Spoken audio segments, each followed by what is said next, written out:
tempo pra pergunta? Tem tempo pra pergunta? Tem tempo pra pergunta? Eu tenho tempo pra pergunta? Tem Tempo para Pergunta, o podcast oficial do TDC.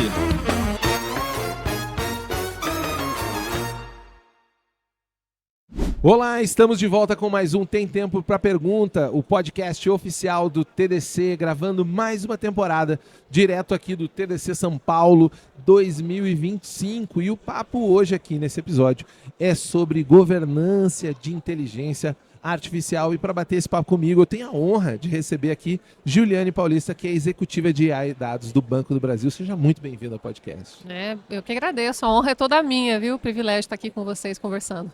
Muito legal. Juliane, é uma tradição já do nosso podcast. Eu acho que no caso, sempre quando vem uma mulher aqui que tem uma posição executiva, eu acho que mais importante ainda, da gente fazer um pouco de um resgate inspiracional para saber como que foi que a jovem Juliana se inspirou, veio acabar de alguma maneira ligada à tecnologia, trabalhar com tecnologia, porque a gente sabe que hoje é mais comum até o jovem se inspirar e querer trabalhar com tecnologia, mas alguns anos atrás isso não existia, quem dirá para as mulheres ter esse interesse. Então, queria saber se foi uma coisa que veio desde criança, era seu interesse, ou foi uma coisa que veio meio de paraquedas, você descobriu ao longo da sua carreira? Eu acho que foi mais uma descoberta, assim, né? Eu tô no banco já tem 26 anos. Ah, você já era do banco, legal. Sim, Então, assim, a gente entra no Banco do Brasil, né, fazendo um concurso e começa a fazer uma carreira. Então, eu tive a oportunidade de passar por várias áreas, desde agência, superintendência, então áreas de negócio, áreas estratégicas, back-office, trabalhei com negócios digitais também, trabalhei na área de inovação, trabalhei na área de risco, compliance, e a gente vai fazendo uma carreira. Sim. E aí, caí na área de TI. Eu acho que foi uma cereja no bolo, assim, porque eu pude trazer para essa área um pouquinho da experiência que eu tive em todas as demais. E a gente está vivendo um momento da inteligência artificial que a gente precisa exatamente disso, dessa visão holística. Sim. Né? Não da tecnologia pela tecnologia, mas pensar em que a gente precisa conectar essa tecnologia com os diferentes pensamentos, diferentes experiências, porque afinal essa tecnologia ela vai estar aplicada no RH, vai estar aplicada no relacionamento com o cliente, vai estar aplicada no back-office, enfim, vai estar aplicada em diversas áreas da empresa. E a gente precisa conhecer do negócio, né? Então eu trago um pouco dessa experiência, dessa visão holística e estou adorando viver esse momento da governança da IA. É um momento muito dinâmico, né? Eu escutei esses dias no evento, que tempo para estar vivo, né? E de fato, que momento para estar trabalhando com IA. E com tecnologia como um todo, né? Até uma coisa que me parece que é ponto pacífico é as instituições financeiras do Brasil, elas têm uma característica de serem talvez alguns dos primeiros negócios baseados em tecnologia, né? Eles foram disseminadores de tecnologia. A própria bancarização levou muita tecnologia para as pessoas. E o seu status enquanto pessoa que acompanhou esse processo deve ser muito diferente como era lá atrás lidar com as tecnologias e como que você está hoje. Você consegue fazer um paralelo assim do que mais impactou nessas mudanças? Acho que toda mudança ela traz impactos, né? A maneira como a gente lida com esses impactos é que vai mudando. Acho que o que a gente vive hoje com a IA é uma mudança muito acelerada. Né? Você vê, a gente foi lançado o GPT, o ChatGPT para o público todo em novembro de 22. Sim. Em 2 meses eles já tinham 100 milhões de usuários. Foi a primeira tecnologia a conseguir uma escalada tão rápida, né? E hoje já passam aí de 1 bilhão de usuários, eles colocam esse número, né? Então, ou seja, uma tecnologia que se disseminou muito rapidamente. Eu acho que isso é a parte que mudou de todas essas mudanças, né? Que aconteciam antes, inovações como, por exemplo, foi a internet. Eu vivi, por exemplo, o momento que o banco se digitalizou e colocou o internet banking, em que surgiram aplicativos, né, para os serviços digitais. Os serviços digitais. Eu trabalhei na primeira conta digital que o banco colocou, disponibilizou para o mercado. Então a gente viu essa transformação toda acontecer, tinha desafios regulatórios na época que tinham que ser superados. E hoje a gente tem um ambiente em que essas inovações elas acontecem muito mais rápido, né? E elas acontecem muitas vezes da ponta para dentro. Porque o nosso cliente está querendo, usando IA no dia a dia e ele espera que o banco também use IA no relacionamento. O nosso funcionário está usando a IA no seu dia a dia para resolver a sua vida pessoal, para estudar, para fazer um roteiro de viagem, enfim, para ajudar no planejamento financeiro e ele espera que quando ele chegue na empresa para trabalhar, ele também tenha uma ferramenta de IA para facilitar o seu trabalho, né? Então acho que essa é a grande mudança, sabe, Júlio? com esse potencial, digamos assim, de ferramental que ele tem nas outras dimensões, ele quer que isso esteja também. Aumenta as expectativas, né? Sim. Acho que nós, como clientes também, né, estamos vivendo isso. A gente tem expectativas aumentadas para tudo. Você vai fazer uma compra num site, você espera ser surpreendido. Você não espera ter nenhum problema no fluxo da tua compra, né? Claro. Espera que isso seja fácil, fluido, que essa empresa conheça sobre você, sobre suas preferências. Então, eu acho que é um pouco dessa expectativa que todos os clientes hoje, ao se relacionar com um banco, esperam. E a gente está buscando fazer isso acontecer.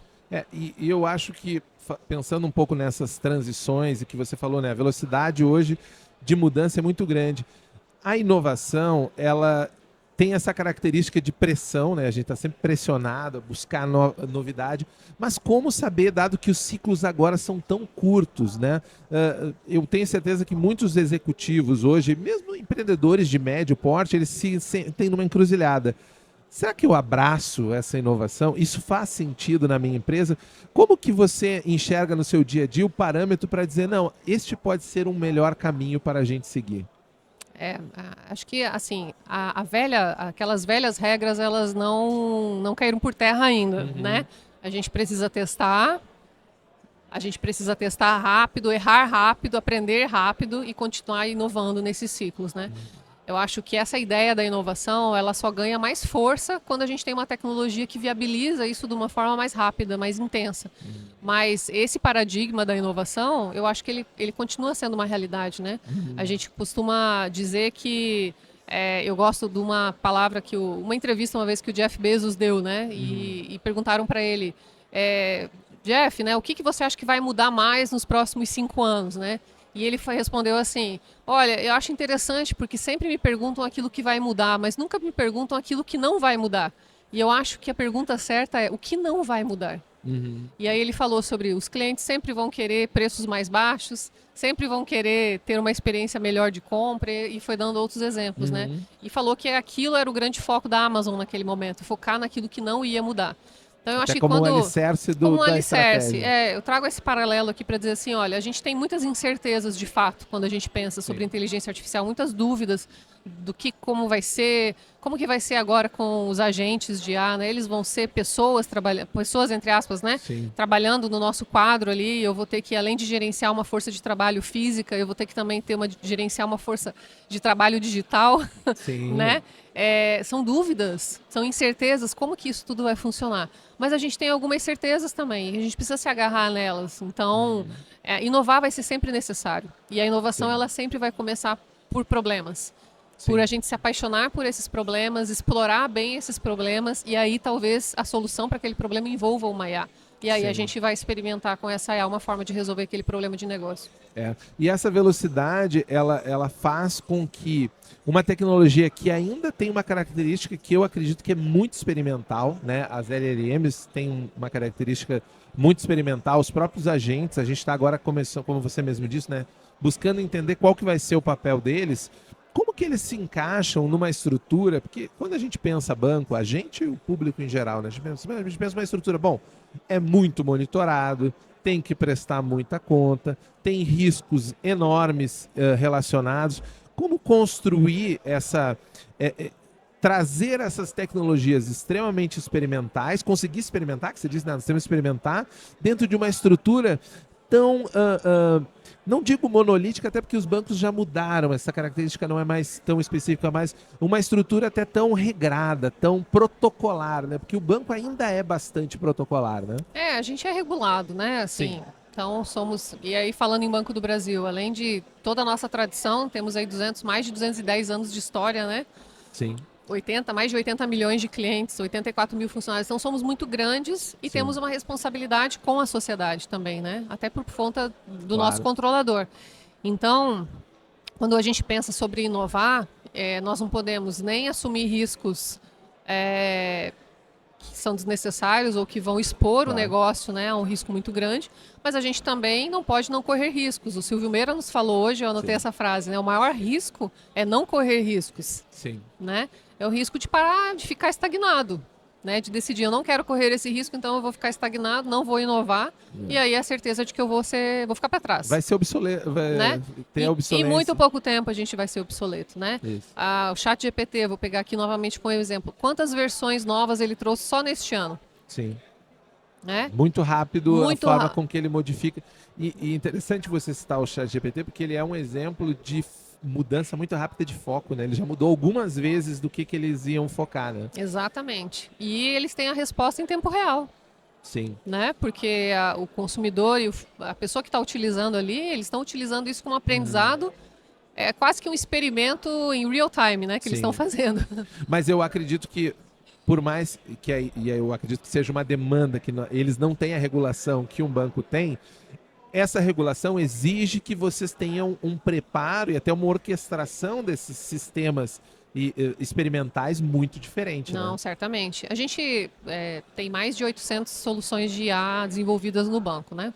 E a gente costuma classificar essas soluções em 3 grandes grupos. A gente tem o grupo da eficiência operacional, que é quando a gente busca melhorar algum processo, trazer alguma eficiência. Nós temos várias esteiras que precisam ser melhoradas, como, por exemplo, no crédito agro, que é uma operação que ainda tem muito documento, tem muitas fases, documentação que vai, que vem, enfim. Então, tem muita coisa para automatizar e a gente tem utilizado a IA para nos ajudar nesse processo.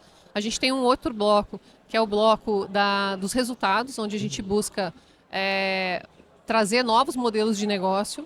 Né? Então, a partir do momento que eu hiperpersonalizo uma taxa ou um preço para um cliente, quanto aquilo vai me trazer de resultado naquela determinada linha de crédito que eu estou oferecendo? Então, vai impulsionar aquele produto. Impulsionar novos negócios ou criar realmente novas soluções. A gente desenvolveu uma solução, por exemplo, de educação financeira para o cliente. Então, isso pode ser uma forma de o cliente, né, da gente trazer novos clientes para o Banco do Brasil. Então, são soluções novas. E, por fim, a gente tem um terceiro bloco, que são as operações em que a gente busca uma satisfação do cliente. Então, nesse bloco, é o bloco que a gente é mais cauteloso. Por quê? Claro. Porque ao a gente utilizar uma tecnologia que, como você disse, ainda é experimental e a gente ainda está testando e aprendendo, e eu coloco isso logo, né, no meu front office ali para falar com o cliente, então tem um risco envolvido. Sim. Então, a gente é mais cauteloso nisso.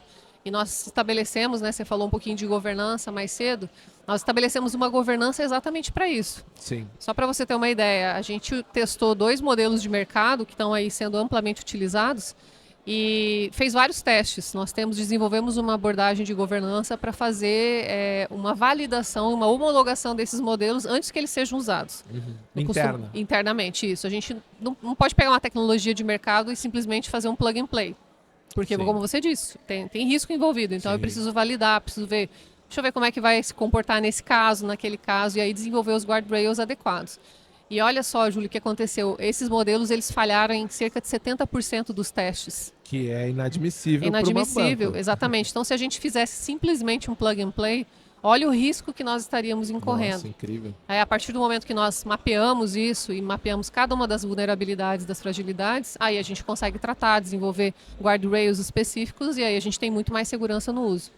Sim, e eu imagino o desafio que deve ser também, dado essa velocidade que você falou, né, e esse nível de impacto que cada movimento que vocês fazem ele tem, até como você falou, fazendo uma simulação eu já não poderia nem entrar, de certa forma, numa determinada tecnologia, deve ser bastante difícil organizar as suas equipes, os seus times, até como você falou no começo, eu fiz um concurso e entrei no banco, né? Como que é lidar com um mercado que pressiona vocês a estar sempre no rabo da tecnologia, mas vocês têm um corpo de pessoas que talvez estejam em diferentes níveis técnicos, deve ter bastante débito técnico, ou até às vezes tem, mas as pessoas estão em clusters diferentes, atuando em sistemas diferentes. Deve ser uma trabalheira para organizar esse negócio todo aí, não, né? Certamente. Mas eu acho que não é muito diferente de qualquer outra empresa, sabe? Esse trabalho cultural, o banco vem fazendo, transformação da sua cultura, a gente vem implementando um novo jeito de trabalhar com mais agilidade, com equipes multidisciplinares, né, squads, nos organizando em linhas de negócio. Então, acho que essa transformação ela já está acontecendo no banco, já tem uns 3 anos, é um movimento que vem por ondas e agora vai ser escalado. Mas o que é diferente no nosso caso? A gente tem um cuidado muito grande com as pessoas, porque essas pessoas elas passam muitos anos na empresa. Sim. Claro que isso mudou, hoje em dia, né, a gente tem muitas pessoas que acabam optando por não permanecer e vão para o mercado, isso é natural. Mas em relação ao mercado, o turnover o turnover é é muito menor. Sim. A gente tem um turnover muito menor do que o mercado. Então a gente precisa cuidar dessas pessoas e capacitá-las. Por isso que uma das grandes fortalezas dentro do banco é a educação corporativa. Sim. Nós temos uma universidade corporativa que muito conceituada, já ganhou prêmios, e a gente tem dentro desse trabalho, né, citando especificamente a IA, esse pilar de cultura como um dos pilares fundamentais. Né? No ano passado nós investimos muito em capacitar, né? Foram mais de 24 mil pessoas que se engajaram numa jornada de aprendizado, que foi o Academia ABB. Mas isso extrapola o público técnico, extrapola, e tem que extrapolar. Tem que extrapolar, porque nosso objetivo com isso não é só mapear novos talentos e desenvolver novos talentos, mas é a pessoa que está lá no dia a dia do relacionamento com o cliente, ela também saber como que ela usa a IA, como é que ela pode usar as ferramentas que ela tem ali disponíveis para trazer uma melhora naquele relacionamento com o cliente no dia a dia, para oferecer, né, um serviço melhor. Então, esse conhecimento ele tem que estar para todo mundo mesmo. Então, a gente tem realmente esse pilar do upskilling, do reskilling como algo muito importante para nós. Sim, e provavelmente vocês devem ter muito aquela coisa de possibilidade de transição de carreira, de repente você levanta... com certeza. Eu sou um exemplo disso, né? Eu estou há 26 anos numa empresa, mas olha, parece que eu passei por várias empresas, né, nesse vários tempo. Setores, as pessoas me perguntam, nossa, como é que você aguenta, né? É muito tempo num lugar só. Eu falei, gente, eu trabalhei em vários lugares, em cidades diferentes, em setores diferentes. Então, é como se eu tivesse realmente migrado. E o banco, ele proporciona isso. Né, ele tem carreiras tanto especialistas, quando a pessoa decide se especializar numa área e aí faz uma carreira. Eu quero fazer uma carreira jurídica, uma carreira de engenheiro, uma carreira mais técnica numa área de crédito, por exemplo, até uma carreira mais generalista. Ele dá essas oportunidades de transição e eu acho que isso é muito bacana também, uma particularidade da nossa empresa. Sim. E eu acompanhei um pouco da tua palestra aqui no Fórum Executivo, Juliana, e eu vejo o seguinte... tem um ponto que você mostrou ali da liderança responsável, né, com a IA. E aí até é uma questão da tua opinião. Como que você acha que é possível construir essa liderança responsável em IA, pensando daí até expandindo para o mercado em geral? Porque eu acredito que hoje o Brasil, enquanto país, e o mercado brasileiro de tecnologia, ele tem um potencial muito grande. A gente tem pessoas muito capacitadas, tanto é que as pessoas vêm de fora buscar nossos talentos na área da tecnologia. É uma transição muito grande. Mas como criar uma liderança responsável que não seja aquela que vai embarcar no hype, que vai atropelar os processos de alguma forma e depois talvez se arrepender e quebrar uma empresa e tal. Eu queria saber um pouco dessa tua visão, até para galera que nos acompanha, que empreende e tal, ter uma visão também sobre liderança. Legal. Eu acho que a gente não pode estar nos dois extremos, sabe, Júlio? Não pode nem estar no extremo da liderança ultraconservadora, que vai deixar de fazer as coisas por medo. E pode acontecer. Porque na verdade, tem risco, né? Às vezes o risco a pessoa fica assim... De repente, se eu continuar fazendo o que eu estou fazendo, tudo vai dar certo. Deu certo até aqui, né? Por que eu vou mexer? Exatamente. Né? Ou então aquele pensamento, gente, eu só tenho mais 3 anos para me aposentar, não vou mexer com isso agora, não. Deixa para Deixa para o próximo. Deixa para o próximo. Então, aí é uma postura ruim, né? Porque isso acaba travando não só a empresa, mas a equipe desse desenvolvimento, enfim. A gente também não pode estar no outro extremo, que é o que você falou, da hype. Eu tenho que fazer IA, por quê? Igual aquela tirinha que eu coloquei aqui. Não sabemos, mas queremos, né? Isso. Queremos quando? Agora mesmo, né? Então, porque a gente precisa ter esse pensamento crítico, né? Eu acho que a gente usa uma expressão lá no banco, que é colocar a bola no chão. Vamos colocar a bola no chão, porque se a gente ficar sofrendo a pressão, seja que vem dos fornecedores, que tem, né, toda hora um lançamento, uma solução, uma ferramenta nova, seja do próprio mercado, né? Como foi comentado aqui, o banco tal tem X soluções de IA, né? Quando que o concorrente está lançando, né? A empresa tal está lançando, poxa, e a gente não está fazendo nada. Eles já têm 80, hein? E nós só temos 79. Né? Cadê a solução 80? E a 81 para a gente ficar na frente. Exatamente. Então, assim, a gente não pode entrar nessa hype também, que eu chamo de ansiedade organizacional, né? É essa ansiedade que, assim, eu preciso, não sei porquê, mas eu tô nessa correria. Então, acho que a liderança agora ela precisa respirar fundo, e exercitar aquilo que nós trouxemos, que eu falei um pouco ali, que o professor Silvio Meira também trouxe de uma forma muito legal na palestra dele, que é exercitar o pensamento crítico. Sim. Né? Nem tudo vai ser resolvido com o IA. A IA não é uma aspirina, nem uma Novalgina que vai servir para tudo, né? Sim. Ela vai servir para algumas coisas e para outras não.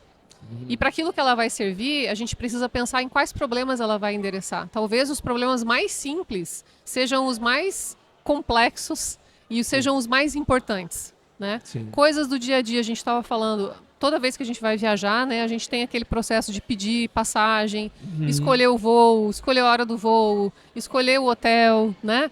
E cada empresa faz isso de um jeito, mas normalmente vai envolver algum processo operacional. Você Sim, vai gastar sem ali dúvida. uma meia horinha para fazer isso, vai Ou ter mais, ou mais, dependendo dependendo da mais. situação. Às vezes o sistema é meio travado, aí você erra a opção, ai meu Deus, tem que voltar. Página atualizou, perdi Atualizou, tudo que eu tinha digitado. perdi tudo, aquele processo que você sabe. Então, esse é o tipo do processo que ele é tão simples, no sentido de... Ele é pragmático, né? Tem que pragmático, ter um lugar que vai, o horário que vai. Exatamente, mas ao mesmo tempo ele é complexo. E olha, Sim. se eu usar a IA para resolver isso, olha o ganho que eu já vou trazer.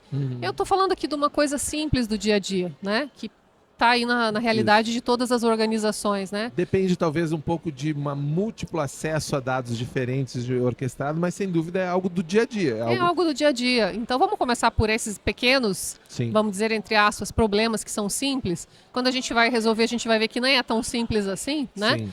Mas questões que a gente pode endereçar, usar IA, isso vai gerar o aprendizado, até para poder também garantir para a liderança, e eu estou falando aqui da alta liderança, que a IA é uma aposta sustentável. Sim. Essa é uma questão que eu acho que é um debate importantíssimo de ser feito, né? Porque se fala muito de que muitos problemas que hoje diversas empresas acreditam, e você falou muito, é muito importante essa visão do o fornecedor tá todo dia batendo na minha porta dizendo, usa aqui minha nova solução, porque é a função dele, ele cria produto, ele quer vender produto. Com certeza. Mas nem tudo talvez necessariamente precise da IA, até porque uma discussão que passa à margem, porque na ponta, lá na borda, para a pessoa que vai usar a IA ainda é magia, ela não entende como funciona, mas ela vê um resultado muito prático, muito rápido para ela. Quanto custa esse impacto de IA, né? O que eu estou mobilizando do ponto de vista não só de pessoas, mas de recursos, de impacto ambiental também? Essa é uma discussão que ainda me parece que passa à margem, né? Júlio, essa é uma das discussões mais importantes, eu diria, nesse momento, sabe? Porque a gente está nessa... Acho que saindo da hype, na minha visão, a gente já está saindo da hype, mas ainda com muitos experimentos, né? E com resultados que a gente já alcançou, mas ainda falta desenvolver um framework realmente para ver essa árvore de decisão levar em consideração custos. Sim. Né? Então, quando eu vou desenvolver uma determinada solução com a IA, quanto ela vai me custar? Eu tenho clareza nisso? Qual é o custo do processamento dessa solução em nuvem? Sim. Né? E se eu teria como fazer isso com uma outra opção mais barata versus o resultado que essa solução vai me trazer? Então, isso, assim, eu não vi ainda no mercado nenhuma abordagem consistente para isso, porque é um desafio para todos chegar Sim. nessa métrica. Até porque não tem um modelo de negócio definido para IA, para você exatamente. fazer uma conta. Como é que você vai fazer uma conta aqui se eu nem sei se daqui a pouco o cara não vai mudar, ele vai me cobrar diferente, ele mudou a métrica dele. Os modelos de contrato também, né? Sim, sim. Estão mudando e podem mudar a cada renovação. Sim. Então, são situações que a gente precisa desse pensamento crítico da liderança que eu comentei com você, sabe? Sim. Nem tudo vai ser resolvido com IA também, porque tem custos envolvidos. E custos versus retornos, né? Esperados. E até eu estava aqui conversando com um dos diretores de tecnologia do Bradesco, inclusive, que também é um outro grande player, né? E a gente estava falando, a gente usa muito material, muito produto de empresas menores, né? Para poder lançar uns passos na frente. Só que ainda a versão Enterprise deles praticamente não me atende. E aí eu até fiz uma brincadeira com ele. Não, é que o problema é o seguinte, quando você tem lá a startup de IA, ela mostra assim, eu tenho o plano A, o plano B e o plano Enterprise, que eu só tenho o plano A e o B. O Enterprise é o que você me pedir, eu vou tentar fazer, entendeu? Porque não tem um plano para Enterprise. Quando o cliente é grande, eu acho que é um caso, né, do Bradesco, como você comentou, Sim. do Banco do Brasil, enfim, dos grandes bancos, é difícil ter uma solução que seja a mesma para todos, né? Sim. vai Você tem que precisar se customizar. adequar à tua realidade. A gente, por exemplo, tem um legado muito grande de tecnologia. Imagino. Né? Como 200 anos de como é que a gente integra esse legado nas soluções que estão chegando? Não é trivial. Sim. E a gente não pode simplesmente virar uma chave. Nós temos que fazer isso de forma responsável. Isso. Né? E provavelmente gradual, né? Porque não vai ter uma solução que amanhã você resolveu. Né? Exatamente. E nem dá para dizer também, pessoal, agora esse serviço é com IA. O que significa isso? O que significa isso? Você entrou num ponto principal, assim, a transparência. O que de fato significa ter uma IA embarcada na solução? Uhum. Hoje ainda não tem Né? um padrão, não tem uma lógica para a gente dizer isso. E eu acho que, conversando com você aqui, que tem uma visão bastante executiva da situação, até para lidar isso no dia a dia, né? Essas decisões exigem dessa liderança responsável uma visão do impacto que elas vão causar, né? Porque dependendo hoje, conforme você direciona uma abordagem tecnológica desse tipo, você vai ter um reflexo ali adiante, até para poder entender que métricas eu vou olhar para dizer, porque daqui a pouco eu posso estar olhando e dizer, que nem você falou, né? Eu vou tirar agente e botar um agente de IA no lugar, mas talvez eu nem entenda ainda exatamente o que o agente de IA faz, né? É muito prematuro, né? Esse tipo de decisão requer um pouco mais de teste, um pouco mais de conclusões mesmo, eu diria, né? Mas Sim. tem um artigo que eu li esses tempos atrás, que o MIT publicou esse ano, que é muito interessante, o título dele é A Filosofia Comeu a IA. Né? Mais ou menos assim. Que tem aquela máxima do software, Sim. né? Comeu a IA, enfim, a IA comeu o software, né? Isso, E agora a filosofia isso, comeu a IA. devorou, né? No sentido assim de ter batido, né?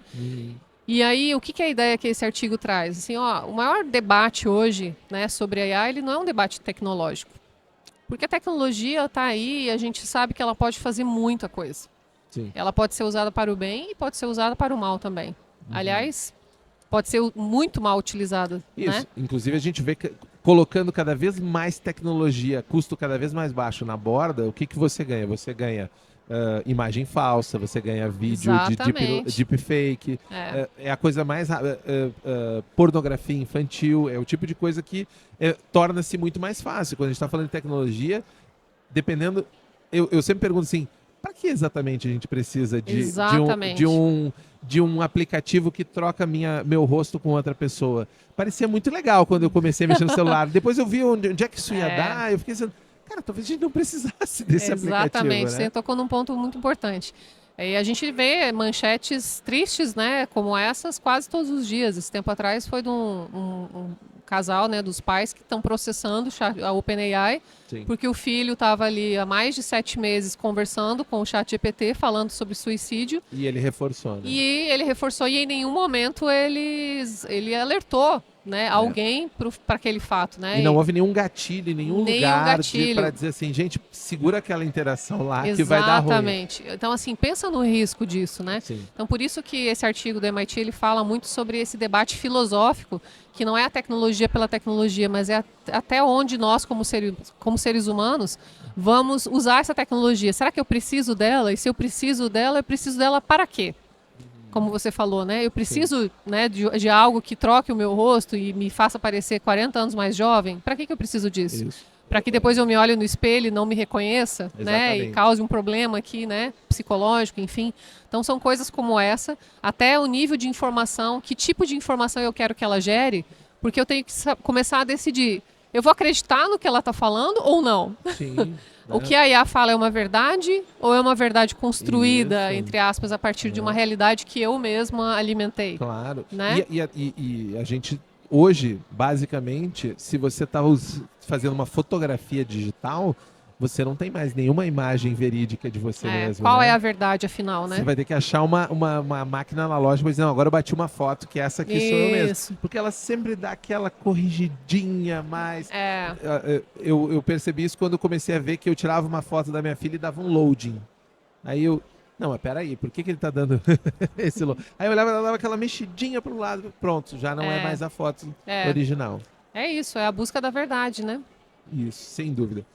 Juliane, a gente passeou em vários assuntos, o tempo correu muito rápido, mas eu não quero ir para os nossos Finalmente Podcasts sem te fazer a pergunta que eu acho que é importante, dado o tamanho da instituição na qual tu está envolvida e as coisas que você lida. Eu queria saber a sua opinião, como que o Brasil está preparado para competir nesse mercado mundial hoje de tecnologia, sabendo que tanto no mercado financeiro nós somos um mercado muito avançado em relação a outros mercados onde a galera ainda está fazendo requisição em arquivo para fazer meio de pagamento, né? E a gente Mandando cheque pelo correio, mandando né? cheque pelo correio.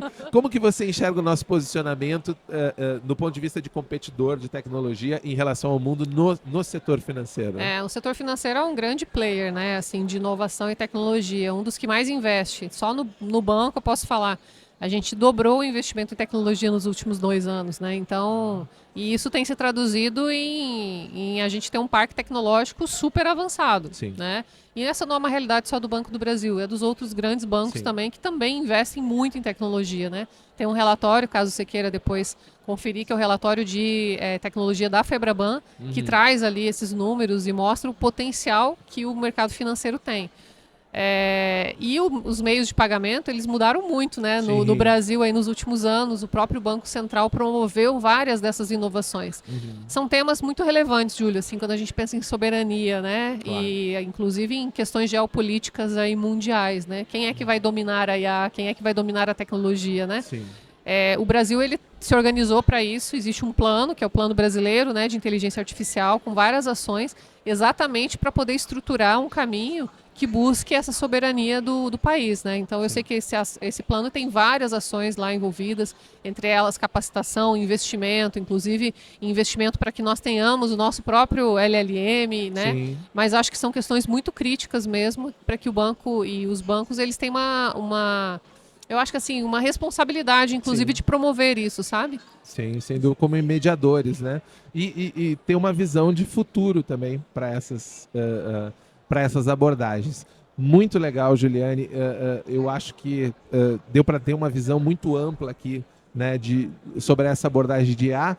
E para a gente fechar, eu tenho uma outra tradição. Eu comecei te falando uma tradição do podcast de buscar um pouquinho da tua origem. Eu tenho uma outra tradição, é que sempre pedir para a pessoa que vem no podcast deixar algo para nossa audiência, que é uma dica cultural, um livro, um filme, uma série, alguma coisa que você queira indicar que você acha que pode enriquecer um pouco mais o tema do que a gente estava falando, mas se você quiser também ir para outros caminhos e dizer algo que você gosta, fica à vontade. Eu quero o top of mind da sua cabeça. Ai, agora você me pegou, hein? Assim, de bate pronto. O que vier na sua cabeça que você diz assim, Olha, poxa, isso é legal. Tem uma série que eu gosto muito, que é Black Mirror. Sim. Sabe o que eu sempre adorei? Aí o dia que eu comecei a olhar os negócios, parecia que é um negócio que eu tinha visto na vida real na semana. Mas é exatamente por isso que eu gosto dela, porque ela traz esse debate filosófico para a mesa, sabe? E eu acho que é aquele tipo de episódio que você fica desconfortável, né? Não sei você qual a tua reação. Não, a minha eu procuro nem assistir de noite para não prejudicar meu sono. Porque eu vou ficar pensando naquilo horas a fio, né? Exatamente. Mas eu acho que tem alguns episódios que eu gosto mais, outros que eu gosto menos, mas assim, acho que o pano de fundo, ele só demonstra a importância da gente estar falando sobre isso agora. Sim. Né? E tendo esse debate filosófico envolvendo a IA. E por que uma governança de IA é tão relevante? Porque nós, como seres humanos, a nossa tendência de usar mal a tecnologia é muito grande. Isso. Então, para desandar essa maionese. É muito fácil. Muito fácil. Piscou, desandou. Piscou, desandou. Temos que pensar mais sobre. Temos que pensar mais sobre. E eu acho que individualmente, como cidadãos, a gente precisa fazer as nossas escolhas. E nós, como liderança nas empresas e nos lugares onde a gente atua também, né? Sem dúvida. Juliane, foi um prazer enorme te receber. Eu que agradeço, foi ótimo. Não sei se você é uma pessoa de redes sociais, mas se a galera quiser se conectar com você tem algum link para deixar pro pessoal? Eu tenho meu perfil do LinkedIn, né? Juliane Paulista, G com G, né? Juliane Paulista, só me procura lá e me segue, que eu sempre procuro colocar essas discussões lá também. Legal. E seria muito legal aí ouvir a contribuição de todos. Muito bacana. Obrigado mais uma vez. Eu que agradeço. Pela sua presença. E para você que nos acompanhou até agora, fica também o convite para conhecer os outros episódios aqui no feed, seguir a gente no Spotify ou no agregador de podcasts favorito. E se quiser ver esse papo aqui em vídeo, nós temos o nosso canal no YouTube, onde você pode dar o like, se inscrever e também compartilhar os nossos cortes, que é um meio legal da pessoa aprender um pouco mais sobre liderança, sobre governança de IA também e um pouco do futuro da tecnologia no Brasil. E, obviamente, eu espero vocês no nosso próximo episódio. Até lá. Tchau! Eu tenho tempo para pergunta? Tem tempo pra pergunta? Eu tenho tempo para pergunta? Tem Tempo para Pergunta, o podcast oficial do TDC.